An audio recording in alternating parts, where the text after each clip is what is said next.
lot. I know we've been trying to. And I've been wanting to make this happen for some time now through our mutual friends. So, but man, when I first heard your story, you know, I really wanted to use my platform so that people could really get a grasp of what you had to go through your journey. Like your journey to Australia, it really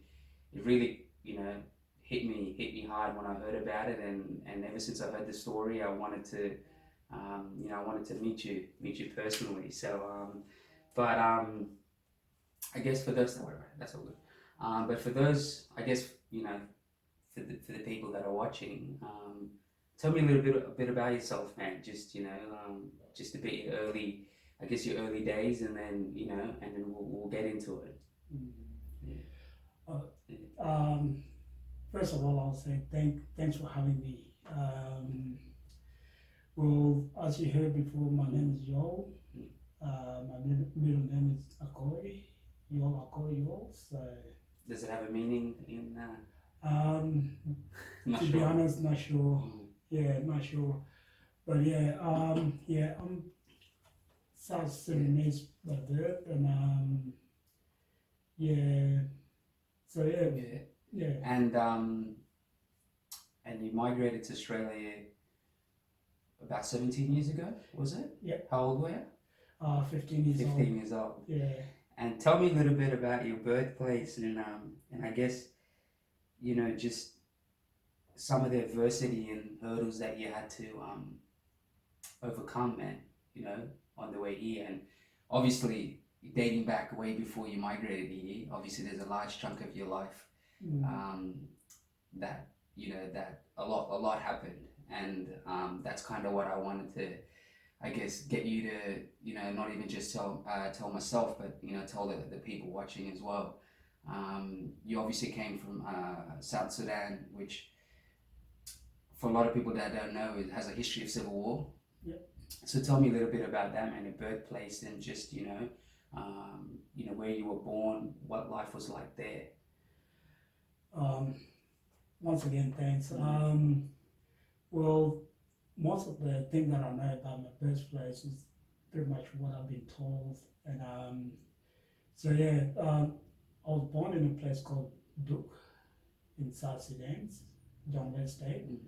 Um, it is such a tropical kind of area, uh, whereby we got 4 seasons, but summer, winter, and Happening all at the same time. yeah, except that It's crazy, man. except that the winter time is during November to January. Oh, okay, Yeah, yeah, so yeah, so well, back then we were living like a kind of nomadic kind of lifestyle. yeah. My parents were cattle keepers. So so yeah, um,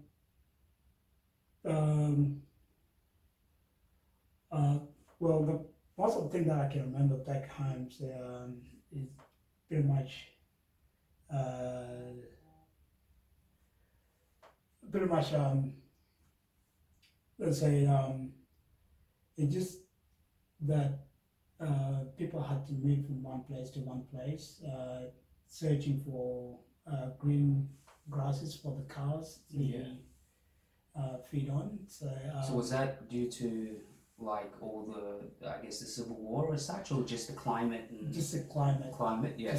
just the climate. Yeah. Yeah, man. Yeah, All just, good. Take your time.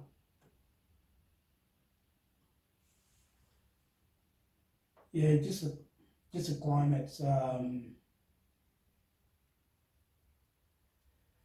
Yeah, just the climate. That's why people move around Yeah. in search of green pastures. Yeah. But yeah, South Sudan has been in civil war for quite a while. So like, it was a British colony. Yeah. So it was colonized, and if I can remember, the war started before I was even born. Yeah. 1940 something. So it carried on to 2005. Yeah. Yeah. And what was the Civil War? Was it between different religions within South Sudan, or Um, would you know too much about that at all? Yeah. well, what I heard much about it was Yeah. it was between religions. Yeah. That's what I heard. That's what I heard about it. But I have a bit of doubt when I grew up because I know there was a lot more to do with politics than religions back Religion. then. Yeah. Yeah. But yeah, it's, mostly the majority of South Sudanese, the enemies, like pretty much they don't have religion. They just idol some animals and Yeah. yeah. And then yeah, so you left your birthplace. You were telling me at the age of 3, Yeah. and then and obviously due to all the civil war and you had to leave your parents behind. Mm. And this was what really got me, was that you were telling me that you had to escape from South Sudan to Kenya.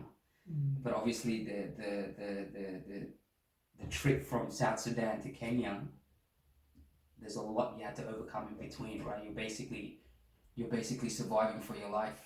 Yeah.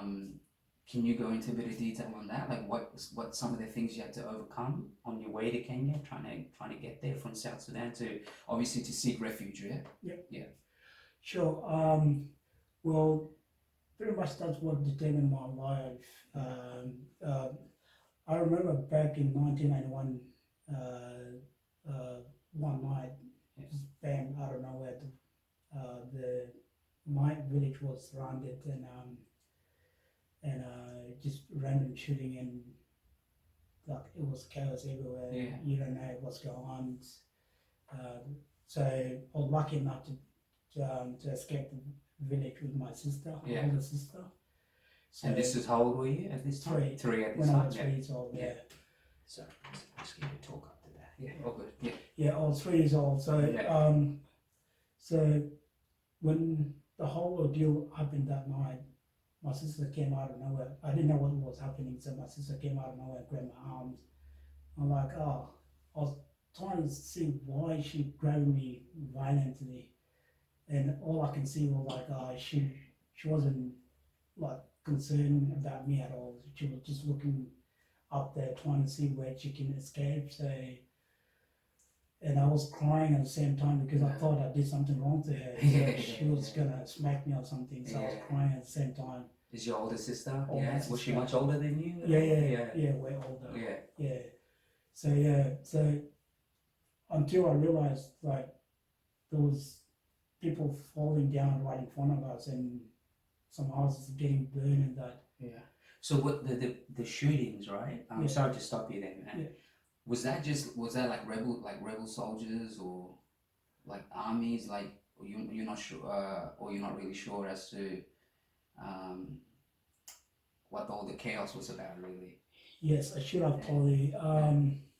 As I mentioned before, civil war was between North and South. Yeah. But that night, the South, which was rebels, had one of the generals, a couple of generals that split from from the actual rebel group.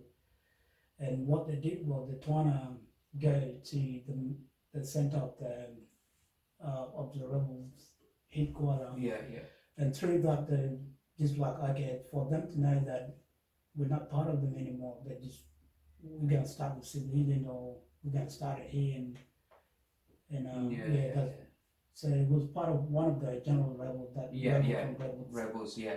Yeah. And then so then your sister obviously woke you up when all the craziness was happening, and then what happened from there? As I mentioned before, like it was during winter season, so it was rainy season, and all of it is always flat down there.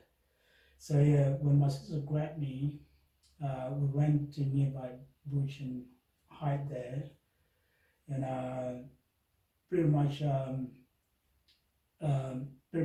the next day, the following day, we were lucky enough to meet my uncle from my mom's side, and my uncle actually got us together and crossed the river because there was a river there, and as we were crossing the river, my uncle was carrying all the luggages and that, and he told me to grab his arm, and he started crossing the river. Yeah. While crossing the river, because there was too much stream, so I can see my leg was dangling out there. I had to hold tight. Yeah. So the force of the river, the water, Yeah, so I had to hold tight to get to the other side. Yeah. And then so obviously then you had to so was when your uncle obviously when your uncle was trying to help you cross the river and whatnot, was that part of you?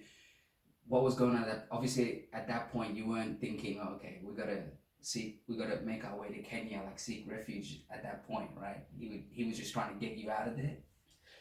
Actually, the story they told me was because I didn't want to leave. Yeah. I didn't want to leave.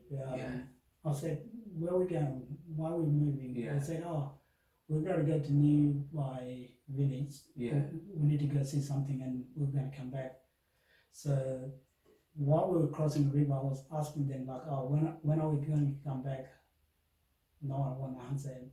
I said, when are we going to come back? When are we going to come back? When are we going to come back? So I've been that annoying kid asking people, not knowing that we're running from actual death. Yeah.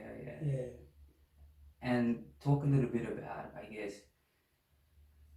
post that situation, talk a little bit about what you had to deal with when you were trying to seek refuge in Kenya and that journey to Kenya. Yeah, well, it took me 3 years to get to Kenya. Yeah. So what, were you just like go from village to village just? Well, lucky enough, at one point that's where I actually got dwelling to live under it, but most of the time we just in the bush. In the jungle, like in the jungle, in the open. And that was yourself and your sister? Yeah, myself and my sister, because my uncle actually, when he crossed us over, he told us that he need to go back to go see other relatives. To see if everyone else was okay. Yeah. And he told us to move on, not to wait for him. So yeah. Man, what was that like? I mean, without, I guess, going into too much detail, what was that like, man? Just having to go through that experience with your sister and, like, obviously just having to, live in the open and find shelter on the way there, like, was like, what kind of, was there any, first question, was there any danger on the way there other than just, I guess, weather and, trying to find where to sleep? Was there anything else you guys had to really overcome on the way there to Kenya when you're trying to seek refuge? Yeah, well, we spent probably about 2 or 3 weeks around the village without moving forwards. So at that time we were facing, because it was rainy season, so there was a lot of mosquitoes. And pretty much it was wild. It was wild in the jungle, so it was lion, hyenas. Shit, you had to deal with all of that. Yeah, not to worry about snake and And man, I don't even know how to grasp what you had to go like. And pretty much most of the river they got crocodile. Yeah, far out. So like, obviously you're not trained to deal with these situations, right? No. So was it just like guesswork? Like you were just guessing as you're going, like? It is. And man, and you didn't confront like any of these animals like lions or hyenas or anything on the way. You just knew that they existed there, but did you actually cross paths with them or see them at a distance or? Well, at one point, pretty much we saw some dead bodies from animals. Yeah. And at one point, there was a dead bodies. Yeah. That was, like just dead animals and. No, dead body of the human being eaten by animals. Animals. Yeah. And so there was one time one lion actually came close to where people were sitting together because the people that ran from my village, they get together and sit there in a group. Yeah. So there was one lion that was just roaming around there, and some manpower went up there and speared him up and killed him. Killed the lion, yeah. So lucky enough, that was one of the lions that we had to feed on. Oh, Yeah. so you guys got to eat, yeah. Yeah. That you were literally leading to my next question. I was Yeah. like, what are some of the things that you had to gather in terms of food and nutrition to eat, man, to survive? Yeah. So lion meat being one. Lion Was it the meat. first time you ate lion meat? Yeah, it was. How did it taste? A bit sour. A bit sour? Yeah. Fuck, Yeah. man. Yeah, but, well, So just whatever you could find, man. whatever along the we can way. find, Yeah. but we were lucky enough to find some fish. So you just go fishing. If you can't find fish, then pretty much get any grass or not grass, but any like plants, like plants, yeah. Man, and man, I'm just still trying to take it all in. But so yeah, so like obviously, yeah. So in terms of food and whatnot, you just gathered like what other was there any other animals that you had to hunt or you had to kind of kill to eat? Or I mean, the lions are pretty big, right? They would have. But you said it was almost if you backtrack a little bit. Was it almost 3 years? You said it took you to go to Kenya. Yeah. So this little journey that we're talking about, where you're in the middle of the jungle surviving, this whole thing is 3 years. Yeah, and there's one of my uncle is brother to my dad. Yeah. He was captain in the army. Okay. So once he heard that the village came under attack, he sent one of his bodyguard to come collect us so that we can get where he is. So one of his bodyguards came after probably 6 months, and he came and collected us. So you gotta know there's no cars there. Yeah. Walking, yeah. Yeah, and pretty much at that tender age of 3, I didn't get anyone to carry me, so I had to walk too. Yeah.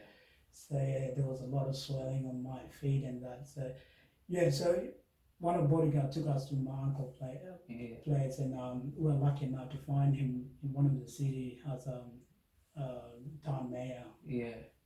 So that would have really helped the situation, eh? It did.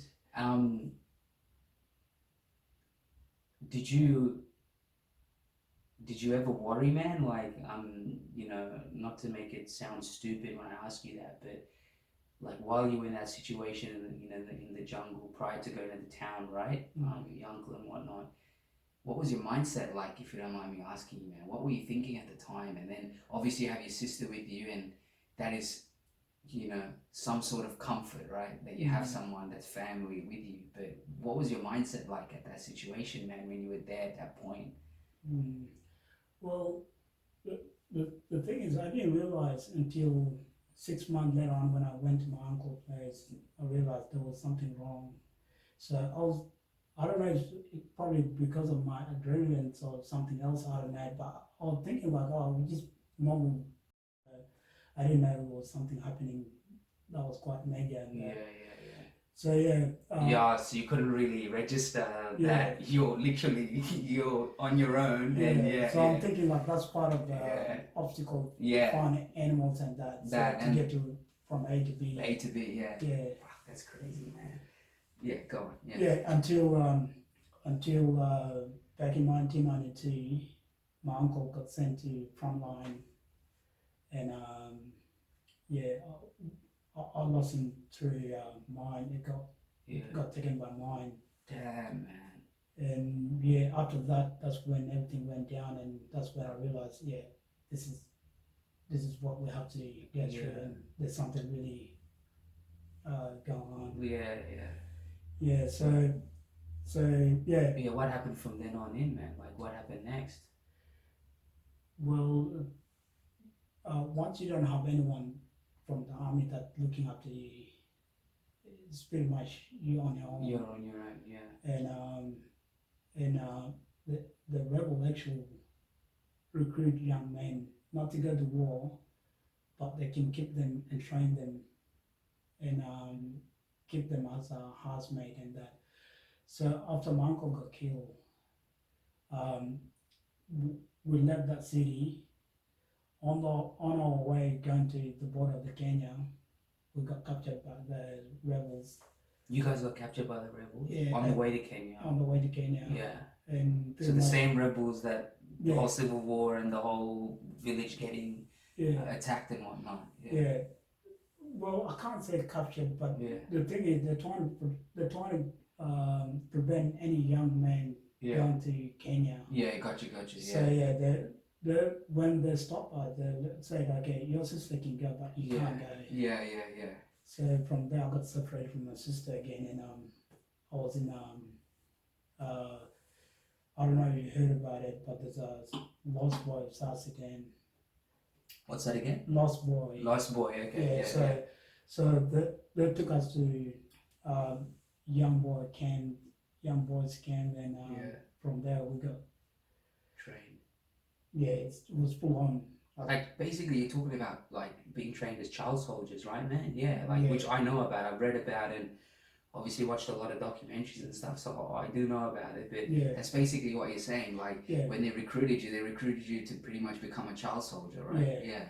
So pretty much like early in the morning, Yeah. once they capture us, they're like, oh, okay, Yuol, you gotta get to. Well, there was some group from group 1 to group 12, Yeah. but because I was young, way younger, they didn't put me in any group. They put me in a younger camp Yeah. because the oldest boys, they're given like a proper military training. Yeah. But Gotcha. us younger one, Yeah. they give us a little bit of military training. At the same time, like I'll wake up early in the morning at 6. Yeah. I'll make sure one of the general will come by and it's like, okay, I need this boy to come do house duty at my place. So early in the morning from 6 to 11, we do the house duty at one of the military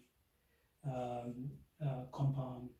Sometimes they might send us to get some milk at the cattle camp, which was about, I can't remember, probably about 10 kilometers away from the It's city. all just walking, bro. Yeah, just walking. You don't know what you're gonna encounter on the way. So after that, you come back to the group. You start cooking your own meal. Yeah. Then at 3 p.m. they'll take you to Riverbank to do the military training and shower at the same time and come back. Then more military training. Then at 6 you get to sleep. Next day, same thing. Same routine all over again. Yeah. How long were you in that situation? Like, how long were you in that camp, and how long were you in that situation for? About a year. About a year. Yeah. What was that environment like, and what were the people like? What were I guess, the people like in terms of how they treated you and the situation itself? Like, what was that environment like for you, from what you remember? How old were you at this point? Were you still about 4? 4? Yeah. Cool. So it was quite, Yeah. kind of recent enough. Yeah. After that. Yeah.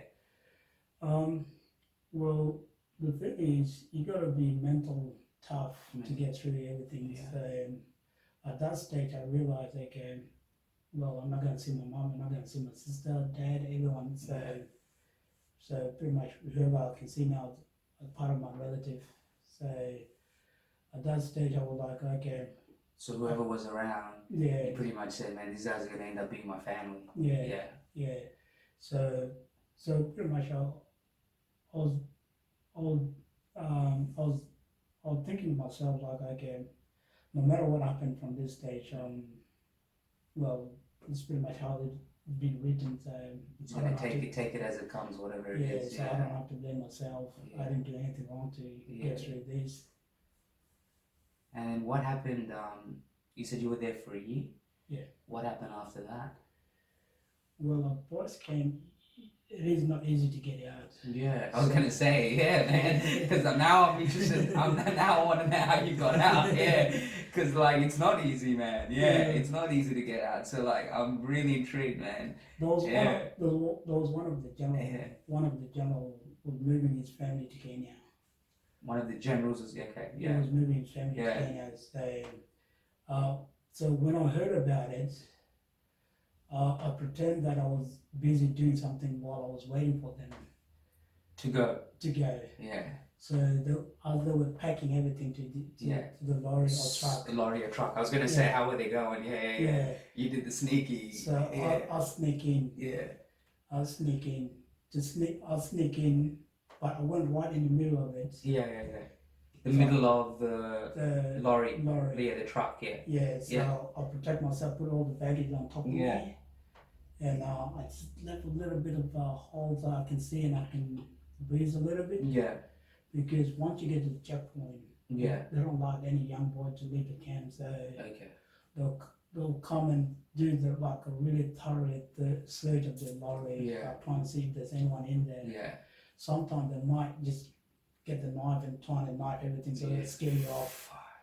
And So- this is the checkpoint you're talking about. Is a checkpoint of this camp that was that like you were there, the camp like where they were training you and whatnot. Yeah, It's yeah. basically their checkpoint, right? Yeah, yeah. Man, and then like obviously they would have done a check, right? They would have done the check on the truck and whatnot. Yeah, they did. Yeah. They did. So they did the check, like looking around and Yeah. that, and one guy got the knife, knifing around.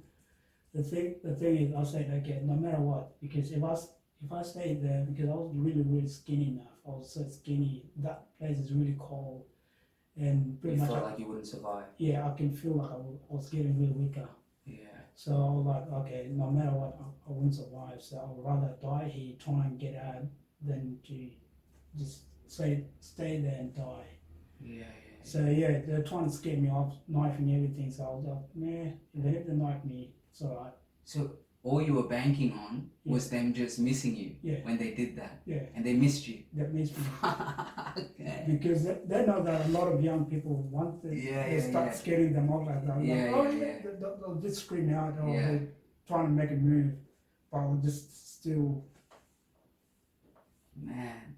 Mm. And man, your heart was racing. You basically said make or break. If this happens, it happens. If it doesn't, then Yeah, I'm lucky. Like I'm out. Yeah. yeah. And so obviously you got through the checkpoint. I got through the checkpoint. And so is that what led you to Kenya? That trip? Yep, that's what led me to Kenya. So the whole time that you got into the truck, right? And let's just track back a second. You said it was a general, general and the general's daughter that were going to Kenya. No, the family. The whole family, right? Yeah. So did they know that you were there? And No. none of them. No. So you made the whole trip to Kenya with them not even knowing. So what happened when you got there? Like you obviously would have. We didn't go straight to Kenya. Okay. Yeah, we went to another town. Like it was just the journey was to Kenya, but you Yeah. stopped at towns on the way. Yeah. Obviously, yeah. Yeah, we went to another town bordering Uganda. Okay. Yeah. Bordering Uganda. Yeah. Yeah. So we went What year was this? Sorry, what year was this? 92. 92. Okay. Late 1992. Late 92. Yeah. Yeah. Sorry. Yeah. Go on. Yeah. Yeah. So once that general went to a town called Nimili. Namely. Okay. Yeah. They stopped there and they took everything out, and from there, like it was night time, I'll sneak out of the truck, and I was like, okay, I don't know where I am. I don't know what town it is. I've never been here. I don't know anyone. So I just ran from that lorry to nearby place, and I stayed there overnight outside. Yeah. And the actual town was surrounded by a river that infested with hippopotamus. What's that, bro? That's hippo. I don't know if you. That's another sea animal. Okay. Yeah. So during the night time, Yeah. they'll come outside, Yeah. get some feed. Yeah. But I was lucky enough, I wasn't. So they're water animals, are they? Yeah. Okay. And so what are they like? What type of water animals are they like? So what was it? What was the name again? Hippo. Hippopotamus. Hippopotamus. Okay. Yeah. So like, what are they like? What kind of animals are they like? They're pretty much like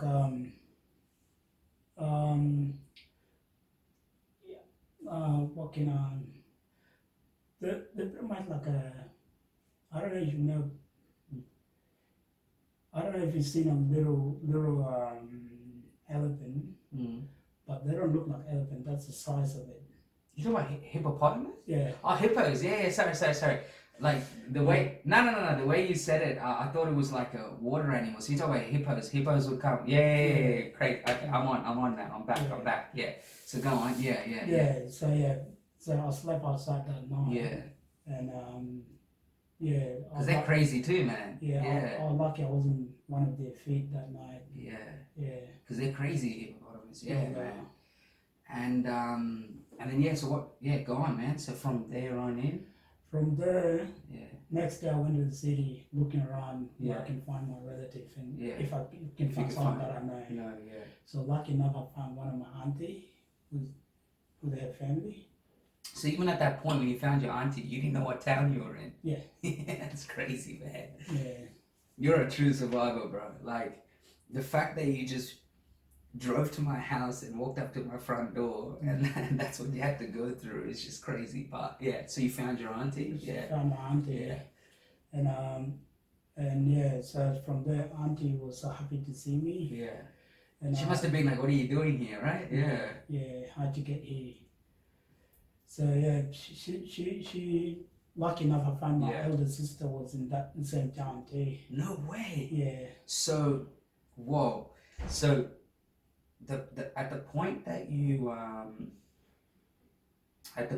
you separated with your sister, that was before you got. That was about the time that you got pulled into that camp, right? Where they trained you as like a child soldier, right? Yeah. So, how long? Like, would you remember the timeline as to how long it was between that and the next time you saw her? Like it would have been like months, right? Yeah, about 4 or 5 months. 4 or 5 months. Yeah. Yeah. Man, she must have been so like shocked and happy to see you, right? I know. And yeah, go on, man. Yeah, yeah. Keep going. Yeah, so I met my sister and my auntie. Yeah. And yeah, from there my auntie was like, okay, lucky you came at the right time because we were planning to go to Kenya tomorrow. So yeah. God's watching over you, bro. God was watching over you. That's crazy, so next day I jumped on a truck, went to Kenya. And yeah, well, during all this time I didn't know how to count days, years, months, times. One thing that was that I was thinking about, man, the whole time you were telling me was that, like your food patterns, eating, all that, like it would have. I mean, you would have been number one. You would have been so fucking hungry, but number two, like your mind would have been so involved in trying to survive that you wouldn't have been even eating like a normal, like you would have just ate when you could eat, right? Yeah. No, you know what I mean? Where, you know, in these days, right? Everyone breakfast, lunch, and dinner, like none of that bullshit, right? You know, you just ate when you could find food, but most of the time you were just surviving, man. You were just trying to stay alive, right? Like sometimes I'll go one day without eating. Without eating, that's what I was gonna say, man. Because like from what you're telling me, your journeys and whatnot, like I'm just trying to fathom it, right? And I'm thinking that there's so many times, there's so many points in your journey where you wouldn't have even eaten, bro. Yeah. Well, the thing is, at one time, I just eat whatever I can find to survive. Yeah. I remember one time I had to get like mud on the ground and start eating it. Man, fuck. So when you yeah, like I mean, going back to what you just said, you didn't know days, you didn't know months, like none of that stuff, right? Like you didn't even have like time to really go through a proper education or anything like that, right? You was 3 years old, man. Like fucking, who knows anything at that age? You know what I mean? You're still innocent. You know what I mean? You're still a kid, like a baby. Yeah. You know. Yeah.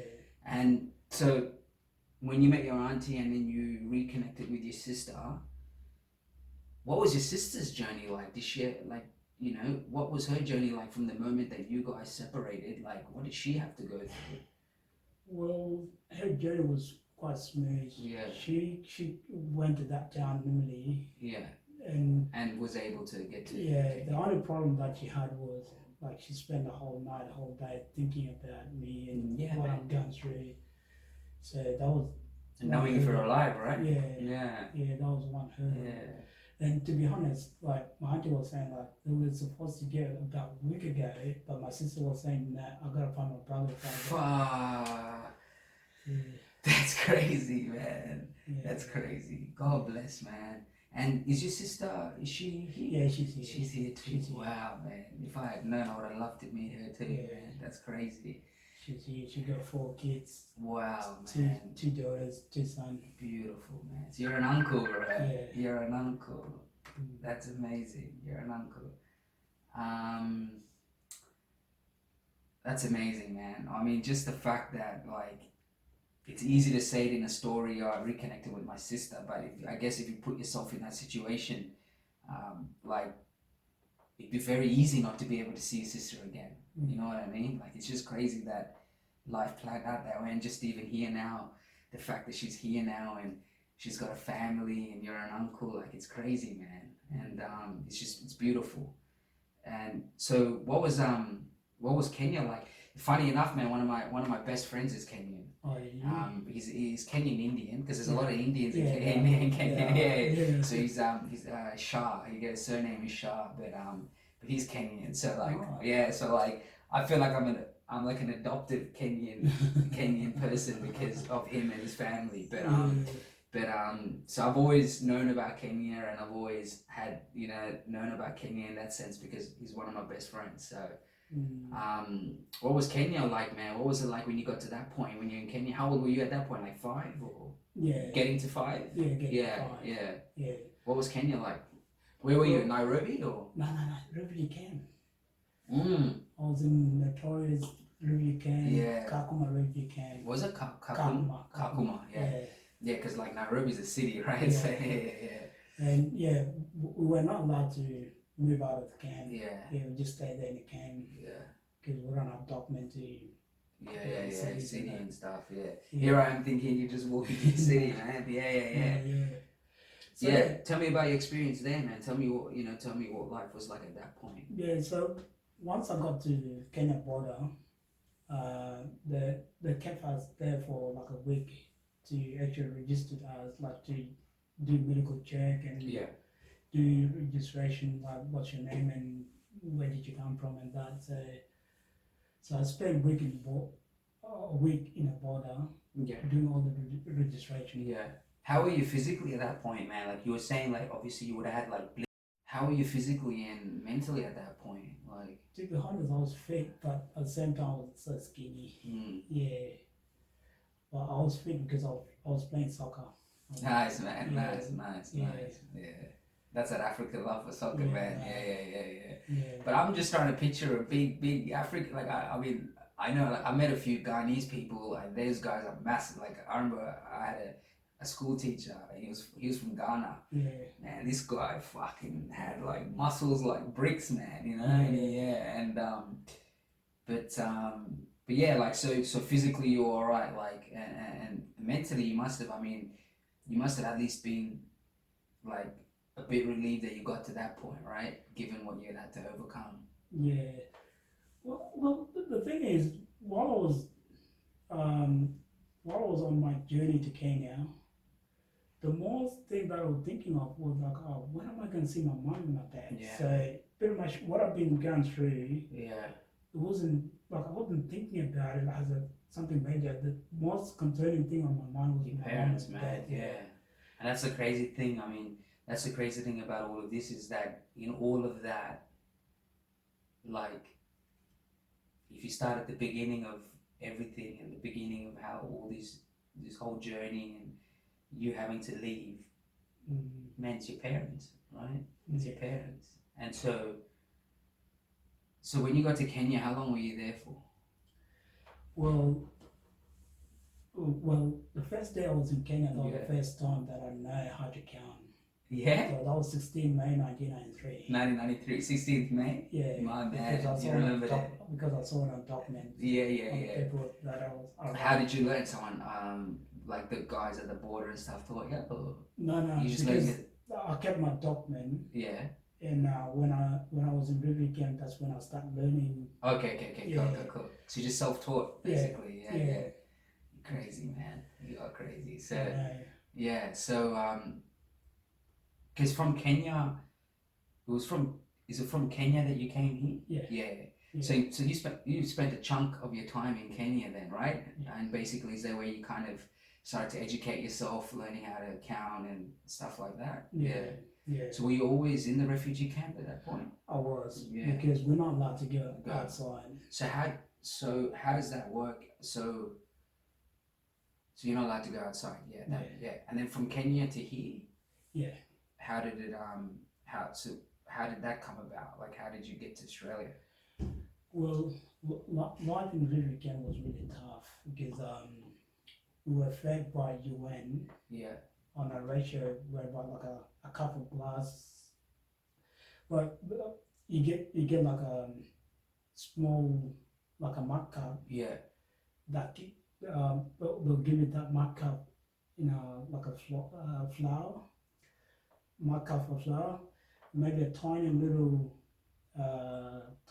cup for oil. Like they Like give barely you nothing, bro. barely Yeah. nothing Yeah. for 2 weeks. For 2 weeks? For So two you weeks. survive with, like, you got to ration that out for 2 weeks? Yeah. Fuck, So yeah, so life in camp was really tough. So Yeah. So from Tell there, me a bit about, yeah, like, so was that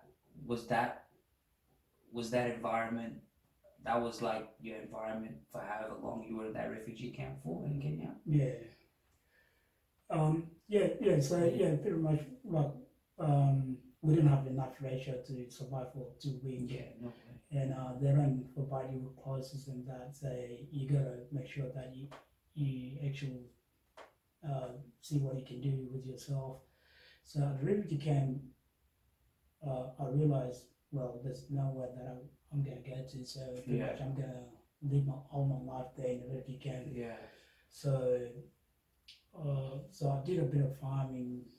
Like I had my garden, Yeah. and I got a farm of chicken, duck, Yeah. and So feeding. just like fresh produce, you try to, like, Yeah. you grow your own food and Yeah, stuff. Yeah. yeah. So It's yeah, all self-taught. yeah, yeah. So after I did that, so my life was back to normal. So I Yeah. can afford to buy myself shoes, Yeah. clothes, and that. And yeah, so I start to enjoy life Yeah. there. So when you started to, you were saying that by farming and stuff, you were able to afford to buy your clothes and whatnot, right? Yeah. Am I correct? Yeah. So how did that work out with you farming? Like, people came and bought food, or you were basically growing food, so people were buying food off you? Yeah, Yeah, okay. yeah. So I'm Man, growing and people come and me. buy it off you. That's Yeah. crazy, man. Sometimes I might be not lucky enough to get a customer to buy them. Really? Yeah. Because I mean, how are they gonna afford to buy it, right? Yeah. They're in the same situation as you, right? Yeah. Man, so you knew nothing about farming, nothing about any of that. You just thought, all right, got to do something here, and yeah. Yeah. Man, that is crazy, man. That's crazy. And, And so that's how you were able to afford to buy clothes and whatnot, right? And basically, basic means to just survive. Yeah. Yeah. Yeah. And you were and then you were telling me, man, that even after all of this, did you go back to find your mom and dad? Yeah. Well, before I move on to that, there was one incident that I was lucky to survive. Tell me, man. Tell me about Yeah. Go into your experience in the refugee camp, man. Like, there's things that I want to know. So, like, tell me, just tell me about your experience and yeah. Yeah.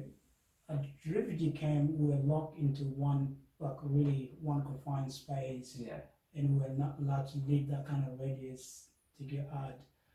So the people that was hosting refugee camp, the local people, they didn't want any refugee to get out of the camp. And so one night, I actually tried to get out. It was bright moonlit kind of night, You were definitely the cheeky one, huh? But I was unlucky enough to find 3 gentlemen watching you. They caught you. Yeah, they caught me, and pretty much they grabbed me. One guy grabbed both my arm, one guy grabbed both of my leg, laid me down, grabbed a knife, trying to cut me throat. Fuck! What? Yeah. Because you were trying to escape. Yeah. So I don't even want to ask, well, how the fuck you got out of that situation, bro? Well, I wrestled my way out. Really? Yeah, I got with some 3 mud. guys. I got some mud there. Yeah. Oh fuck! I can't see. And I got some mud there. So pretty much I was lucky enough not to cut my throat, but because when you were trying to, the only thing I was protecting my throat. So when you got out, what, you just took off?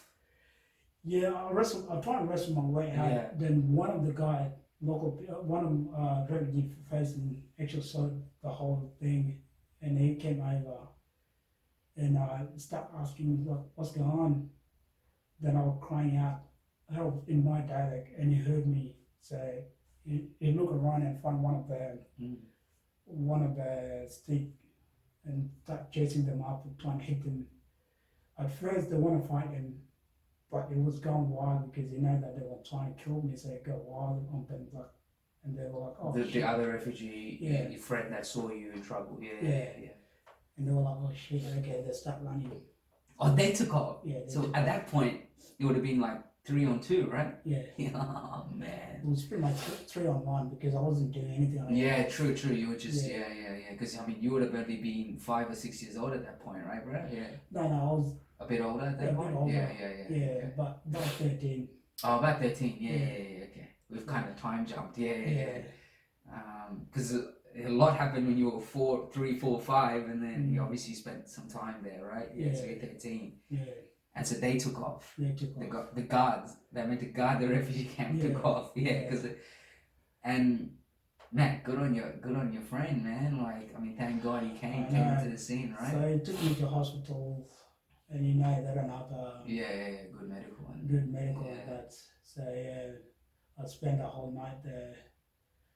I was blooded, and the blood was clotted on my face and shoulder, everywhere. Yeah. And then was that I mean, you were telling me like that was one of the crazy situations that happened there. Was there anything else like that happened after that was almost life-threatening as that at all? Or? No, it was just normal. Like, after that? Yeah, just have to deal with normal stuff. Just surviving and getting by day and whatnot. Yeah. So then we'll go back to what we were talking about. You were telling me how you wanted to go and go back and see, go and see if your mom and dad, like, number one, see if they're alive, and then go and see if they're okay. Tell me a bit about that, man. Tell me a bit about like how that came about. Well, because you were in the refugee camp in Kenya. No, I was here. Oh, just here. Yeah. Oh, so you went back to? I went back. Oh, right. Okay. Yeah. So from Kenya to here, was it like as a refugee you came across? Yeah. No, we were lucky enough to have one of our aunties sponsor you guys. Yeah, she was here. She came here back in 1999. Okay. She sponsored us to come here through Anglicare. Okay, beautiful. Yeah. Beautiful. Yeah. And then how old were you at that point when you came here? 15. Yeah. And then when did you decide that you wanted to go back and see if your mom and dad were okay? Back in 2013. 2013. Yeah. Well, the thing is, when I arrived here in Australia, I went to high school. I lived normal life. I was school vice captain. You were school vice captain too? Yeah. Wow, man, that's crazy, man. Pretty much, I was doing well at school. Yeah, man. And what got me was, like at school, if you'd done something really good, they'll say, oh, in order to get an award, you need to get your friend to come over. So I kept on seeing everyone just being their parents and that. That would have hurt you a little bit. It did. It did. Yeah, man. So I had to get my sister to come over.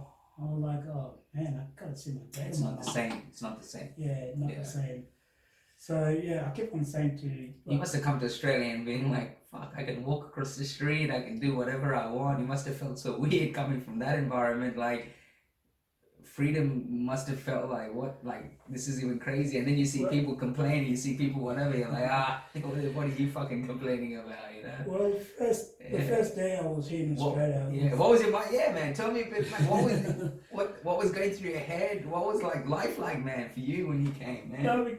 No, the first day I was here in Australia, because we know that we were being sponsored by Auntie. Yeah. But through Anglicare. Anglicare, So one of the Anglicare people went to the airport to pick us up. And we didn't know about it. Auntie didn't want us, like, oh, there was someone else that coming to pick you guys up. So I don't know where this white guy show up. I'm like, yo, who are you? Start calling everyone names. Yeah. Who are you? Yeah. And they were like, oh, my name is Ben. I'm your sponsor. Yeah. I came in to pick you guys up. Okay. Where's Auntie? Oh, she'll come. Yeah. So I'll take you guys. Yeah. Yeah, so he took us to city, Glebe. Glebe, yeah. That's where we first settled down. Oh, nice, man. And yeah, we were a bit skeptic, like, oh, Auntie's not here. This guy pick us up. We're here in city. Mm. We don't know anyone. Mm. Are you sure we might be kidnapped? Yeah. But we spent the whole. We didn't want to show him that we were a bit scared. Yeah, had a bit of fear about the situation. Yeah. But pretty much we're like, yeah, something not right. Yeah. Yeah, so until next day, my auntie showed up. We're like, oh, thank God you came. Yeah. Thought we'd been abducted. You probably thought, fuck, I gotta escape this place now. And I gotta fucking. Yeah. But except you don't have to walk there. There's cars everywhere, man. Yeah, Auntie didn't tell us, like, oh, Yeah. I didn't sponsor you guys, someone else sponsored you guys, so they're gonna take care of you guys. We didn't know all of that. Mm. Yeah. And then, man, I can't even imagine what you would have felt like, and as you went to high school and everything, like just life here, like it's so 360 the other way. You know what I mean?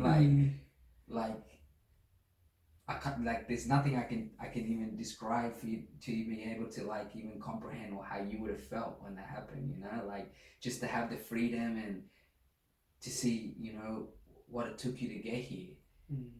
But the one thing I know that would always hurt you and that would always be painful is the fact that your mum and your dad. So when did you decide to go back and look for them to see if they're all right? And while you were here, did you know about their situation? Did you know if they were all right? Did you know much about their situation back in Sudan? I did. Yeah. While I was here, having contact with my mum, so like weekly, I'll call her and we chat, and pretty much I was like, oh, okay, are you guys okay? I said, yeah, we're okay. Just that like we're used to environments that you don't have to be scared of, you don't have to be worried about us. So just live your normal life. I said, okay, it's been a while, so I need to come back and see you guys, because what if I go there and like I couldn't even recognize you guys because I don't know how you guys look. It's been a while, it's been a long time, and I left when I was really young. Yeah. So mom was like, okay, once you feel it's all right to come back there, you can come back, everything's all right. So all this time, everything was all right. Yeah, I know, yeah. No war, nothing at all, it's like normal. So I told my mate Hans, like, oh, okay, I'm gonna go back. And Hans was like, well, you know that there's a lot of crocodile there. Yeah. What if you go there and crocodile bite you or kill you? I don't want you to go there and got killed by crocodile. I was like, that's all right. I'm not going to swim. I said, well, they can. After all of that, that was his advice. Eh? Yeah. For people that don't know, the person he's talking about is Hans, and Hans is the one that connected us together. And Hans is a good friend of mine, and obviously he's a really good friend of Yuol. So that's who he's speaking about at the moment. But yeah, go on. Yeah. So I was like, yeah, it's all right, Hans. I can go. So it was like, okay, you can go. But as I got my tickets to go back to South Sudan, he kept on inviting me over to come to his place, and all he can do was he kept on showing me all the movies like the Yuol. Yuol, are you serious? Yeah. So it's basically, I think it was his way of saying, I don't want you to go back. Yeah. He tried to show you all these scary animal movies, killing movies and stuff. Did he? Yeah. Jaws is one of my favorite movies about the shark. Yeah, it's one of my favorite movies. Yeah. and all these African war movies keep on showing me what Hans, no matter what you say, Yeah. I decide to do Yeah. it. Yeah. So Because obviously at that point Hans would have known what you've been through, right? Yeah. So fuck, he doesn't want you to go back. yeah. So Yeah. and I was like, why don't you want me to go? I want to go see my dad. Yeah. And they were like, I don't feel like the whole environment is safe for you to go Yeah. there. Yeah. Like, that's all right. Everything's all right now. So yeah, on the day I left Australia for South Sudan, I went to Kenya. Spent 3 days in Kenya. I caught another flight from Kenya to South Sudan. My mom was in the city, and my dad was back in the village. So I met my mom. Mm-hmm. How was that feeling, bro? Well, the thing is, this is what she first said.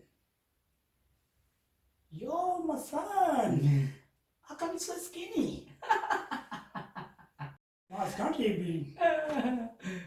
It's Yeah, typical mothers, yeah. They don't give a shit about anything else. They want to make sure their son or daughter is healthy, bro. Yeah. Like it's like your mom. Yeah. What's your genes? Yeah. See my dad skinny, you skinny, so I got it from you guys. Said, oh, I'm worried about it. Like you keep on thinking about it. I'm like, no, it's all right, mom. I got really good life there, so there's no need of me to worry about me. Yeah. So we spent 3 days there. On the final day that we decided to go to my village where my dad is, war broke out again. So mom actually decided not to run and said, well, I know this situation, when you guys left, the more you run, the easier for them to kill you, but you're not going to survive what I'm going to do here. So what I do, see how people are running there, go with them. I'll stay back. So I ran, left all my luggage and everything. Fuck, man. So yeah, back to square one. I slept under the trees. So when you mean back to square one, like you took the same route back? Yeah. Except this time it was going back this way. You know, I was getting out to go to Kenya, but this time I'm going from Kenya to my hometown. To your hometown, yeah. Yeah. But yeah, what I mean about getting to square one is like, got nothing to eat.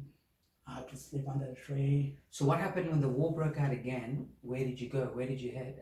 And this time you're on your own. You didn't even have your sister. Yeah. So wait, was it the same? Did you have to make the same kind of journey back to Kenya and fly back to Australia, or? Well, it took me 2 days. Yeah. To get to one of the town for Australian government to get me out of there.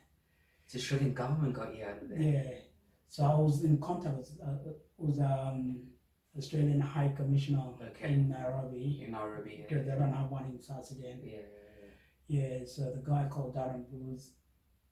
He kept on calling me like, oh, where are you at? Well, I don't know where I am now, but if I get to a place that I know, I'll call you and I'll let you know. Said, okay, I know you've been through this before, but what I can tell you is, no matter what, I'll get you out. But you gotta stay strong. And like he was saying, like, oh, I've been through this. I was at Vietnam War, and those this was the guy at the embassy. Yeah, the commissioner. Yeah. One time we were surrounded by Vietnamese army. We got nowhere to go. We got nothing to eat and that. And I got out of that. So it's just the way you have your mental mindset. Yeah. So you gotta stay focused and I promise you I'll get you out. As long as just get to a safe place and let me know and I'll get someone to pick you up. Yeah. So I walked or another. Hans would have fucking been pissed off, bro. Yeah, he would have been pissed off when he came back, yeah? It was. Yeah, fuck. Oh my god. I would have been pissed off if, if I had a friend like that. Yeah. Anyway, go on. Yeah, so basically he helped you get back?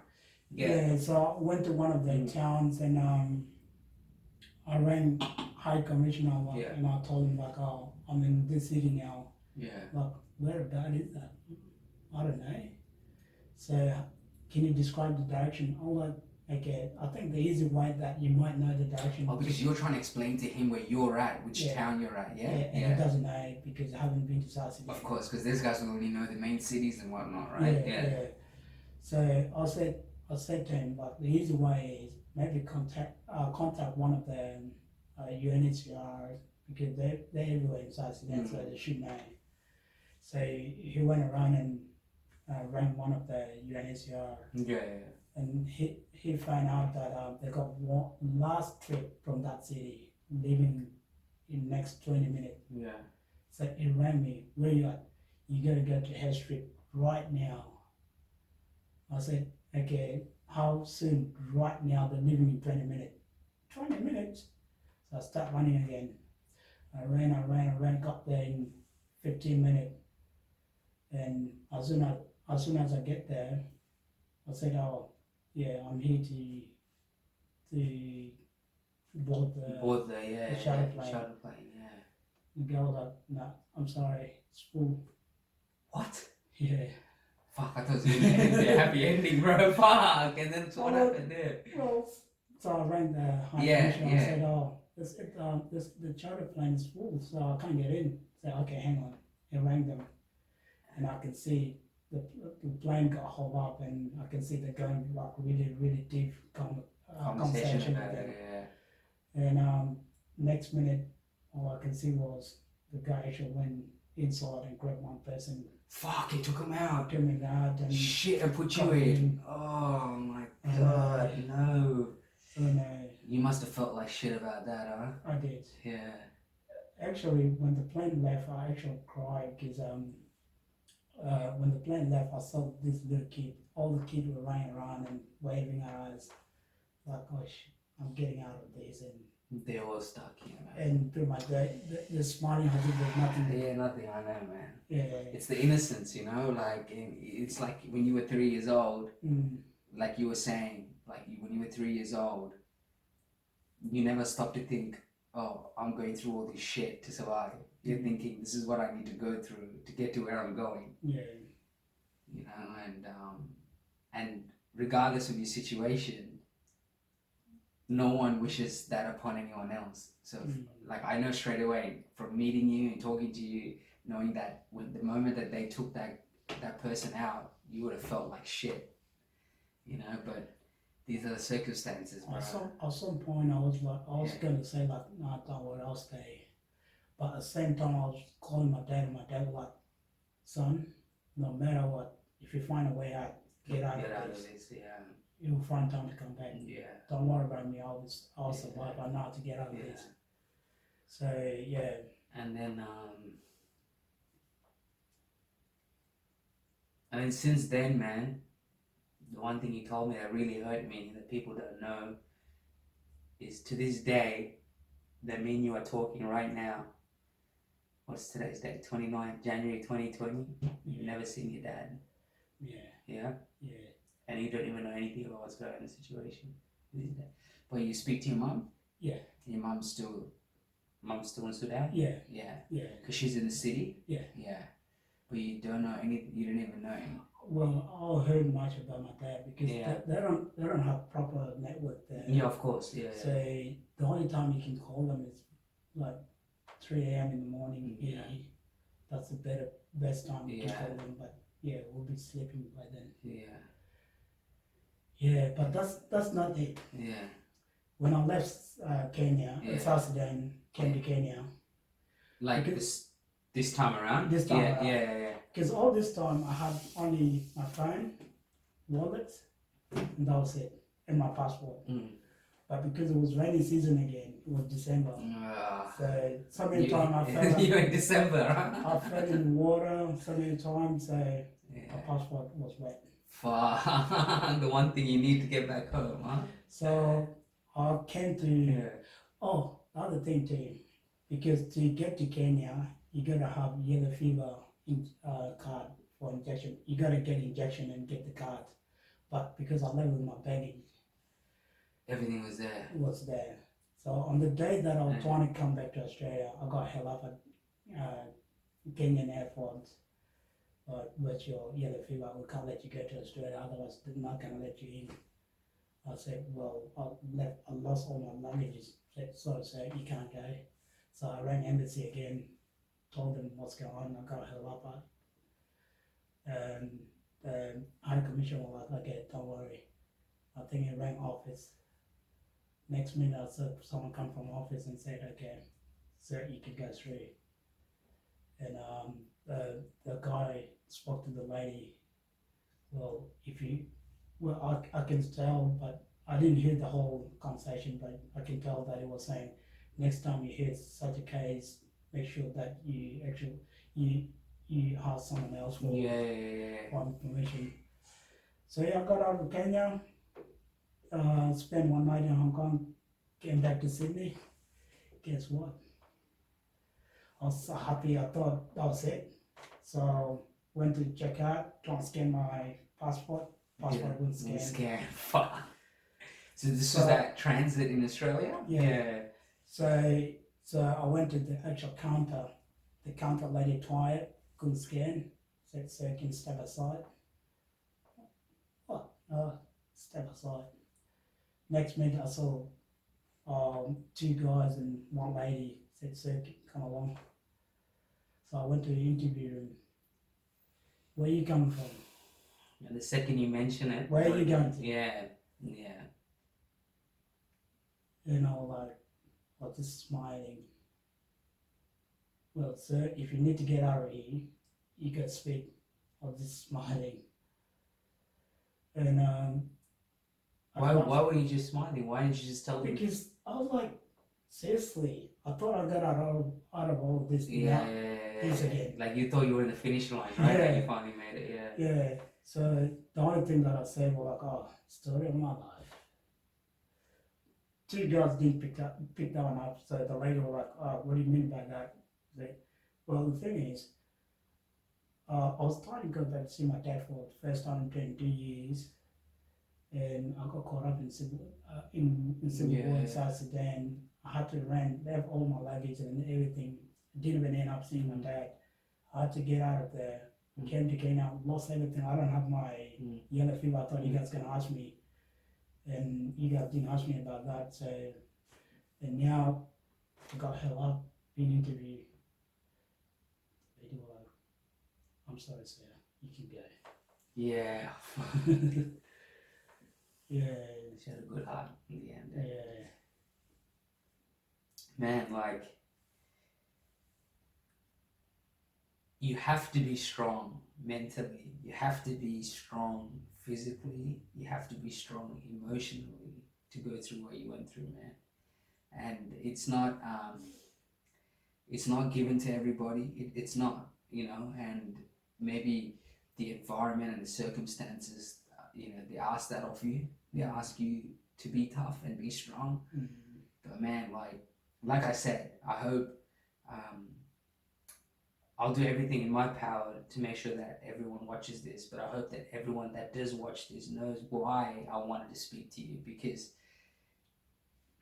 sometimes you can take this shit for granted, man. You know what I mean? You realize, and what's more amazing is that there are things that you told me today that I didn't even know about you, that Hans didn't even tell me. Mm-hmm. Like, you know what I mean? Like it's crazy. It's crazy to even think that a lot of the situations and a lot of the decisions you made was just like, I'm gonna do this because this is what I gotta do. It's not like clear-cut decision. It's like the situation we're getting in the truck, right? You know what's about to happen, but you're like, fuck it. I either get caught or I don't get caught. You know what I mean? And man, like, honestly, from the bottom of my heart, I appreciate you coming, number one. But number two, man, like, it's so amazing to hear what you had to go through, the adversity, and even after all of that, there's so much kindness. There's so much there's so much kindness and beauty and love when you speak, and you're so appreciative, and you know. And the one thing that I always admire about people in this situation, or even you're probably one of the only people I know that have been through this kind of situation personally that I've met, is that you have every reason to be one of the angriest motherfuckers in the world, but you're not, man. You're so fucking humble, like not just from our conversation. Like I got to meet you outside before we, kind of started filming and whatnot. But man, like I just hope that your story and it not even just inspires people, but just gets them to understand that behind face value, there's a deeper story. Not just you, but it could be anybody, right, bro? It could be anybody. It could be the guy that you cross the road and he does something and fuck you, whatever, and you have no idea what that, you know what I mean? So he's been through. So, but man, like, if you don't mind me asking, man, what's your current situation with your parents right now? Like, as we speak, you still keep in contact with your mom? Because your mom's in the city, right? So you do get a chance to have a chat to her. But I know with your dad, you said to this day, you don't know what's going on. You've never spoken to him.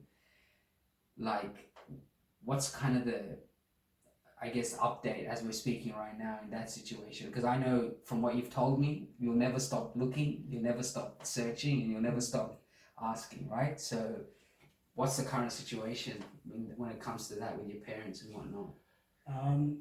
At the moment, they're all safe. That's a good thing. Yeah. So your dad's safe and whatnot? Beautiful. The whole situation is calm. Yeah. And I tried so many times trying to sponsor them to come over here. Yeah. And I got a lot of opportunities to sponsor them. But the thing is, when I rang mom and dad, they said like, "Oh, we're too old for it. We're too old for Australia. If we get there now, what we're gonna do?" The thing is, you can stay there, and once you get free time, you can always come down and visit us. Otherwise, we can't go there. We're too old for Australia. So that's the only reason why they're not here. Yeah. But man, I just I don't even I don't even know what to say, man. I appreciate, number one, I appreciate you coming through. I really do, man. I appreciate you coming through. I appreciate you being able to share that story, because the truth is, I don't know if I'll be able to share a story like that without fucking crying. That's the truth, man. Alright, I don't know if I'll be able to do that, but I appreciate it, man. I always know you have my support, and I hope that other people support this, people like yourself and people that have been through a similar situation and have an understanding and love for that. But more than anything, man, I'm so glad I got to meet you. I'm so glad you got to share that story with me. And I just want to say you're one of the fucking most craziest people I've ever met in my life, because it takes a real strong human being to fucking get through what you got through and to sit here and smile, bro. And like, end of the day, I'm still tripping out because you just rocked up in front of my house and you just crossed the road like, "Hey, how you doing?" And then, you tell me this whole story, and I'm like, it's weird, man. I find it weird that you have to go through all of that. And I'm trying to think, like, day to day, living in Australia is nothing for you, bro. People complain about traffic, people complain about this. Like, you're like, fuck, this is the best thing that's ever happened to me, But I just want you to know, man, I admire you, and I'm so grateful you came and you shared your story, and I feel like even after this, man, like we're nothing but brothers, and I appreciate it.